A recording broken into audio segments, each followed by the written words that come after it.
There's three elements to protecting yourself in the street. Three elements. First is being street smart. So learning to develop a confident body language profile, you're switched on, you can see what's going on around you, and if that area is a really shit neighbourhood, don't fucking go there. Street smart.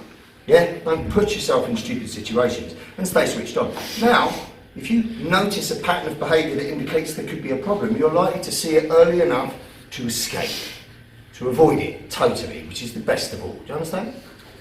You've got no fucking business getting physical with anyone if the opportunity to avoid it was there. Forget fucking ego. Right? If you cannot avoid it, then potentially you would want to de-escalate it, talk it down so that you could fuck off. Does that make sense? Right.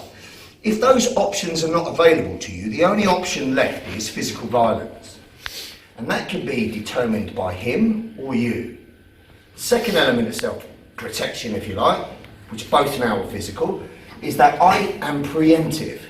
I use a proactive dynamic. So this guy comes up and gives me some shit. I put my hands up to try and talk him down. I try to leave, he jumps in front of me, and he's not fucking listening. If I wait now for confirmation that I'm going to be assaulted, the confirmation will come in the form of the assault. Which means as soon as he fucking cooks off on me, I'm defending and losing. Does that make sense? Yeah. So what would be better than that would be to hit the fucker first. And this brings us to where the focus of the class is. The focus of the class is, when should I be preemptive? And how should I be preemptive? So simply, preemptive means do something before he fucking does something. Does that make sense? I want to smash him in the fucking head and ideally knock him the fuck out. If that's not knocked him out, as soon as I hit him, I'm going to grab him and hit him again and again and again until he's done. So I'm going to take initiative before he does, and I'm going to exploit initiative. Right? The third element of self-defense is counter-offense. This is where all Krav Maga classes start, or in the main. The person's attacking you.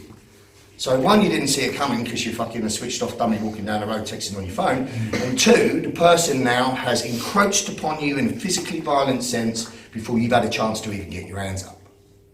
So reactive self-defense is the least favoured. Does that make sense? You should practice for what if you're caught by surprise, because you cannot always be preemptive, never.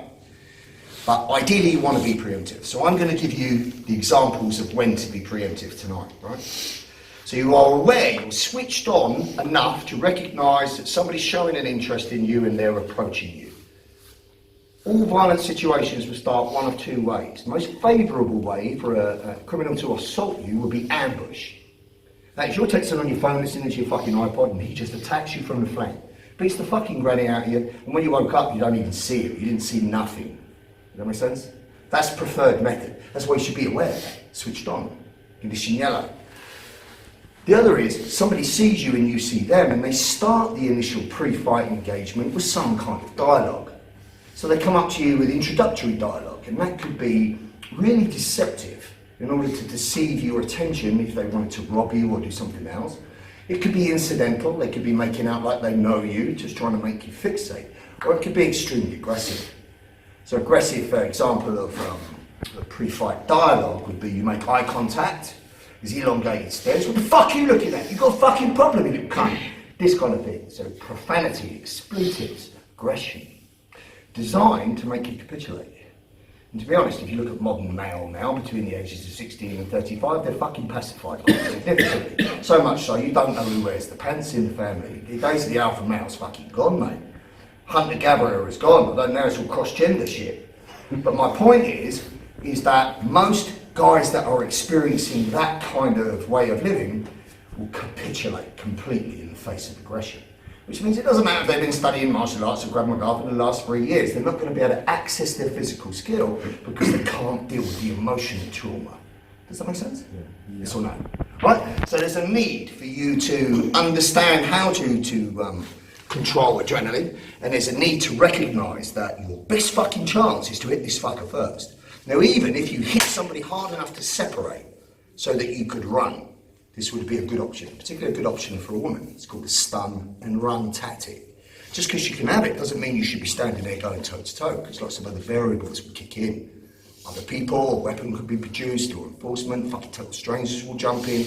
It's all bad. Do you understand? But the criteria here is, when should I be preemptive? There has to be a criteria. So if some guy just gobbing me off in the street, and I could walk away, what should I do? I should walk away. I shouldn't go, what the fuck do you say to me, and come over to you and then preemptively strike you, because that's not self-protection, is it? Because I could have left. Understand it, if you could have left, you should have, right?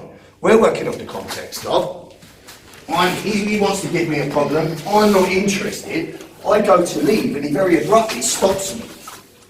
You understand? Now if I stand here and go, look mate, what is it you want? Notice I'm doing it from a very non-aggressive platform that's allowed me to get some athletic base to get one hand in front of the other. It's not so different from this, but it's not aggressive. Whereas he's relatively flat-footed, puffing up, maybe pointing. This duration that we are exchanging words is known as pre-fight. Do you understand? This is where preemption belongs. Because if I stand here and he starts to amp up, and he's already touched this one, so that's pushing back, he slapped my hands down, and if I don't do anything at all, what do you think he will eventually do? It will fucking unload on you, and he will completely overwhelm you so that you can't recover.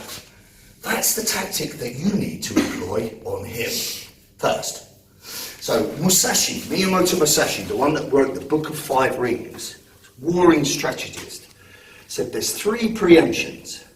The first preemption is, hit him before he's even thought about hitting me. So he's calling me a cunt and my mother's a bitch and all the rest of it, and he's ranting to intimidate the person, and fucking bang him out. That's the first preemption. Hit him before he thinks of hitting you. The second preemption is, hit him the second he thinks about hitting you. So imagine having an argument with some bloke here, and all of a sudden he just looks down and he looks back. That's the moment he's made the choice to hit you. Or when his jaw tightens. Or well, before he was suddenly ranting, and now he just becomes monosyllabic and quiet and almost stanced up. This is a micro cue that you want to be able to recognise. And if I recognise in that him, that's when I'm going to hit him. That's when I'm going to nail him. And the final preemption, or the third preemption of Musashi, is hit him as soon as he twitches.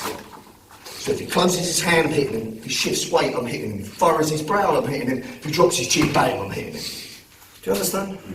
If you wait beyond those 3 opportunities to preempt, you will be defending. Which means he's fucking unloading on you and you've got to reverse the dynamic. Much more difficult. So what people say when they talk about preemptive strikes, yeah, but he's just stood there with his hands down.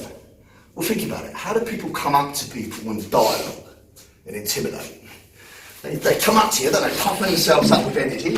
If you allow them, they get right close in your face doing this and everything else. Do you see it? You see a clip recently where 2 guys are arguing, and all of a sudden he says something about his kids, then he hits him. It's like 7 minutes into the audio. In 7 minutes, the guy's ranting and giving it all this with his arms down. He's not stanced up like Sugar Ray Leonard, he's here. So of course, if my hands are up, CCTV see this, witnesses see this, what does this say? So you go, look mate, leave me the fuck alone, I'm not interested. And all the time his arms down, amping up. Well, of course his fucking arms are down.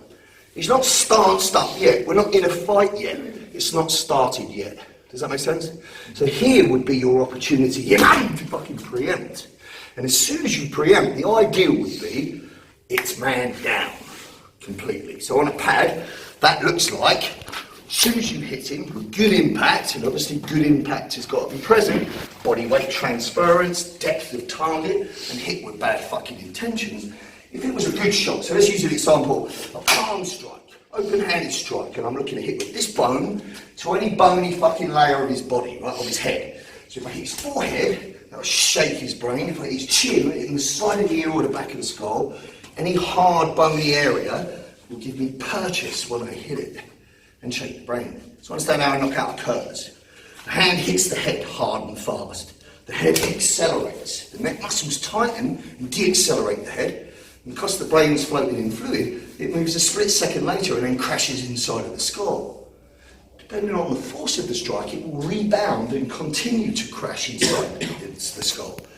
The body's central nervous system's natural way of protecting you from further head trauma, which is what's occurring now, is to switch on unconsciousness. Do you understand? So when you see the money shot and the fucking gun shooting coming out and the split, where he's been hit and he's got this brainstem torque, his brain has been rotated almost 360. That's what creates the knockout. Do you understand? But if I was there like this in front of him, do you know when I land there? Of course not. So people always say about when they see preemptive strikes shown on the video, yeah, but he stood there with his hands down. Well, that's how it starts. Because if you think about this, the only way to be totally preemptive would be if I walked up to a total stranger and just fucking banged him out, just in case he was thinking about it. But I would never do that because I'd end up in a straitjacket, wouldn't I? Or I'd end up in prison. So the only reason that I'm going to preemptively strike you is because you come up to give me a problem. You wouldn't let me escape because you encroached on my movement and you're not listening to anything I'm saying. Well, what's happening next is he's either going to shift weight and he'll fucking land me with a shot, he's either going to try and access a weapon and stab me, or he's going to grab me and do something. I want to hit him before he does any of that. Does that make sense? So I want to hit him before he even thinks about hitting me, I want to hit him the second he thinks about hitting me, or I want to hit him if I see any twitch, I'm going to fucking nail him. And notice what I'm doing. As soon as I'm hitting him, I'm reaching for him. I'm reaching to attach to him. The reason I'm doing that is because I'm never going to assume that one shot is enough. I'm never going to hit him, stagger facts down and look at my handiwork. Because it could be two types of personality. It could be one that wants to fucking spit out some blood and give up straight away. Or it could be one that wants to spit out some blood and now he wants to fucking kill me. So if I created initiative here and it's not done the job, I need to continue until it has. Does that make sense? So think about boxing. Reciprocal exchange. His turn, my turn. My turn, his turn. Picture that in your head. Until a boxer maybe gets hurt, you see he's hurt, and then he finishes him. We'll see that in the UFC as well. Whereas street violence is different. Street violence is one-sided, asymmetrical, with an emotional presence. Criminal will come up to you, deceive you with dialogue, and smash you in the head. And grab a hold of you, repeatedly beat you down, and then kick and stomp you senseless. Was that a reciprocal exchange?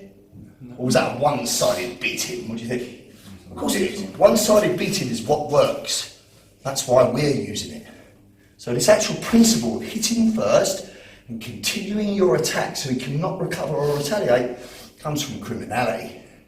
And it's what fucking works. Do you understand? Yes or no? Yep.